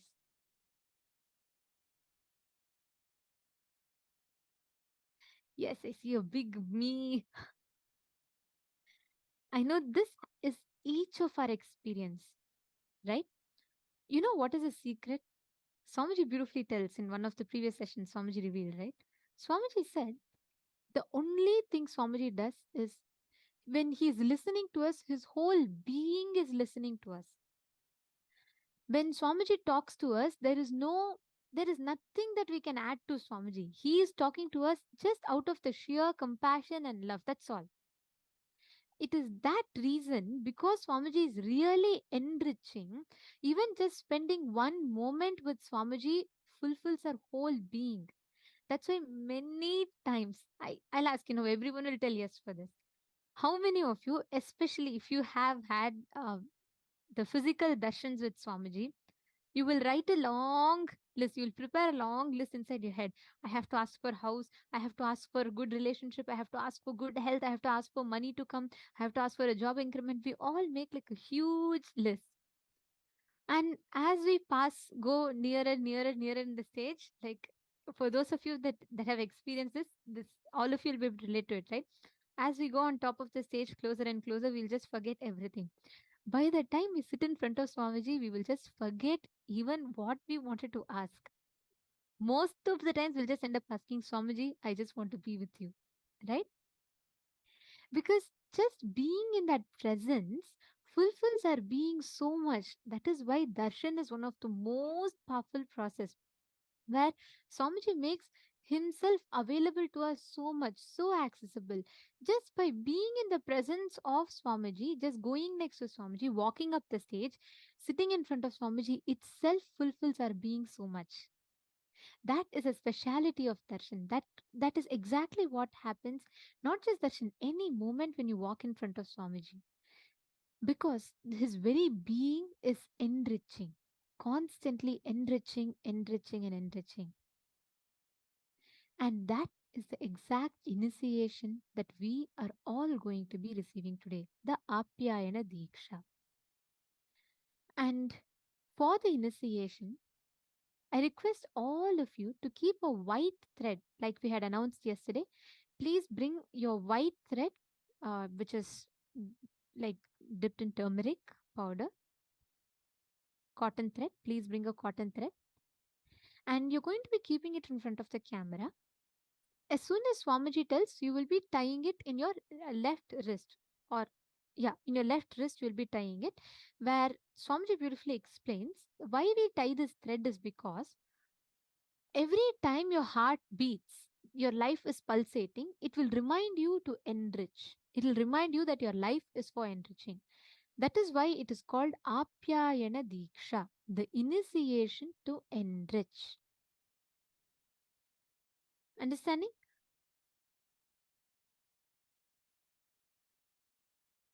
That is a speciality of the initiation that we're all going to be receiving today. So, just sitting during the darshan today, post all your prayers, offer all your karmas to Swamiji. He is coming as Bhikshadana Murti to liberate us from all karmas, all the things that we are stuck in. Whichever place that you are stuck in, health, wealth, relationships, career, any prayer you want, post it to Swamiji. Swamiji himself will attend to it, and he himself will take care of each aspect. If you have, okay, Hongs was saying, got it from last MPSM, do we need to renew it? If you already have it, if you're already having it tied in your hand, no need. If you are coming, if you've either lost it or it just got dropped from your hand, you can take it again. And you can, of course, sit with the same thread for today's initiation if you already are tying it in your hand. If not, get a new thread. Even if it has already dropped from your hand, don't use the same thing. You can just get another thread, dip it in turmeric, and you can have it for today's initiation.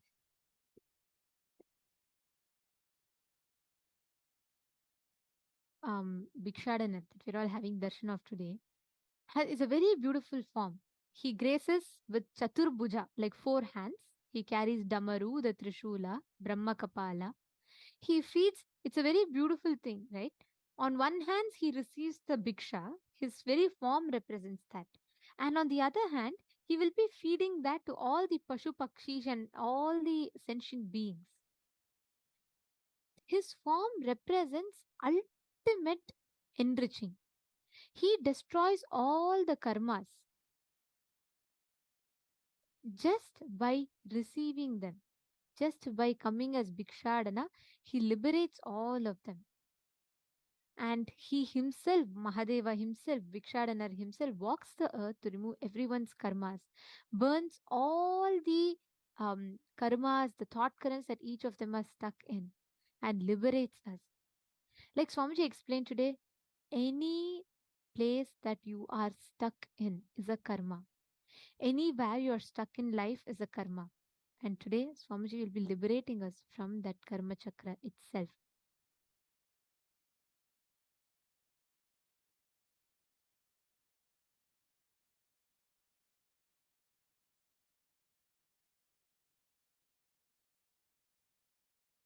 Actually, this form of Paramashiva, the whole way he comes, once Paramashiva goes to Darukavana, and actually Darukavana is one of the oldest religious universities of Hinduism. And it's a very beautiful place. It's a big university. And all those rishis in Darukavana, the Darukavana rishis, had become very egoistic. They started thinking that their knowledge is ultimate. There is nothing more than their knowledge. So Mahadeva, Paramashiva, out of his supreme compassion, he comes down and he decides, he walks along the way he decides saying, okay, I have to liberate all these rishis stuck with ego and give them enlightenment. And Mahadeva, Paramashiva, takes the form of a beggar, a Bhikshadana. But the form that he comes is so graceful. Like the way he comes with a beautiful, just tying his hair as a beautiful kondai, a trishul on his shoulder, nicely rotating it with a smile on his face. His form is so graceful. Seeing his grace and beauty, all the Rishi Patnis, the wives of the rishis who had become egoistic, their wife, they all started going behind Bhikshadana. Just seeing his grace, their beings were so attracted, their beings were so drawn towards Bhikshadana's form. They all start walking behind Bhikshadana Murti.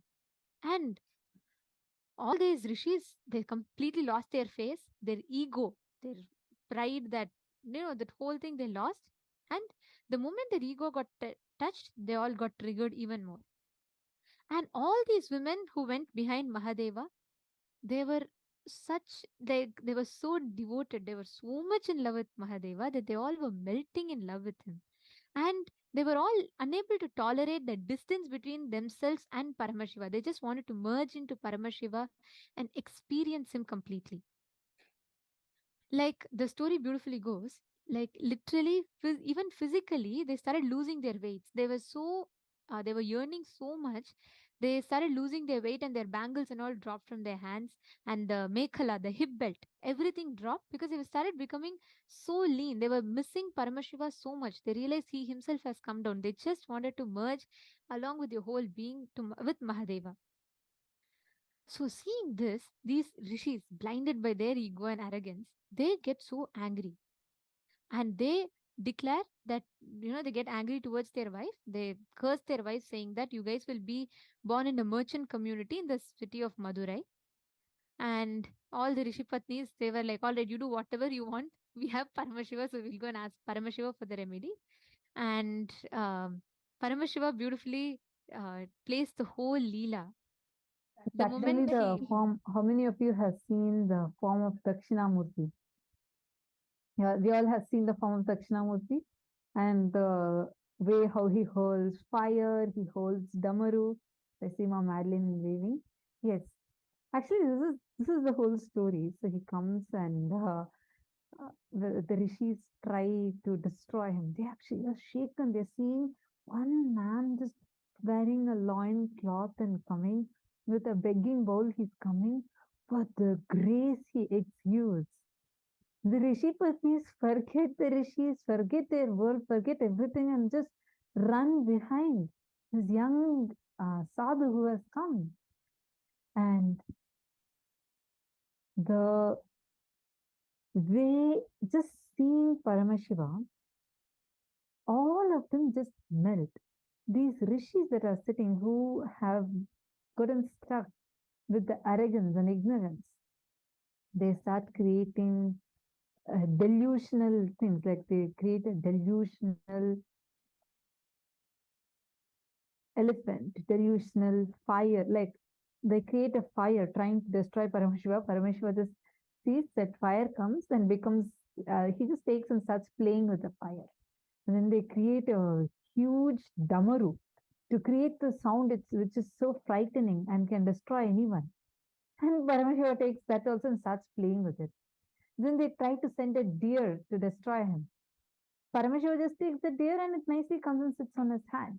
Those are the ayudams that you see on Dakshinamurti's hands. And then they send a tiger, not just a normal tiger, but a tiger made of delusion, like it's all these black magic and powers. Not powers, like they use black magic and try to make a tiger. The tiger tries to go, and Paramashiva just makes a tiger as his seat and sits on the tiger. So they understand that this person who has come is not ordinary, because whatever they try sending, every time they try to persecute him, attack him, he just turns all of it as his glory. Whatever comes to be against him, this becomes a part of his glory. And finally, the rishis realize that this is a divine being who has come down. And they just surrendered to him. And Paramashiva sits as Dakshina Murti and blesses all of them and enlightens the Dwarukavana rishis. Actually, that is why this particular form is Bhikshadana form. Actually, if you see, Paramashiva's every action is an incarnation. It's not just a separate form. The Dakshinamurti form is a sitting form, and Bhikshadana form is just before, as Dakshinamurti, before he teaches. This whole Leela he plays is the Leela of Bhikshadana. Paramashiva was so compassionate. After the whole rishis, they send each one, like she said, and he liberates, takes everything on himself, still gives them enlightenment. After that, the story doesn't end here. The rishi patnis who all received the curse from rishi that they'll be born in the city of Madurai, they're all waiting. So Paramashiva, after he reveals his identity as Paramashiva to the rishis, he says, "Come on, you guys itself give the remedy for them." Then they all pray, saying, "Mahadeva, you only can liberate." Then Paramashiva again blesses the Rishi Patnis also. He says, "I will walk in the streets of Madurai as Somasundareshwara. And at that time, I will myself come as a bangle seller." Paramashiva himself goes as a bangle seller. And he himself puts bangles on each of those Rishi Patnis and liberates them. Such is the compassion of Paramashiva. This very form of Bhikshadana is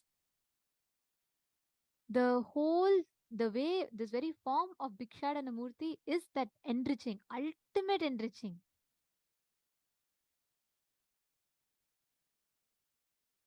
So today, that is why the boon we are going to be getting is also enriching. Understand, when Paramashiva comes with a begging bowl as Bhikshadana, he only takes away all your karma and showers back with you. That is why if you see the deity of Bhikshadana, in one hand he'll be holding the Bhiksha, the Brahma Kapala, the begging bowl. And one more hand he'll actually be feeding a deer, which represents that he does not hold anything for himself. He is he just removes all the karmas by when he comes with the begging bowl.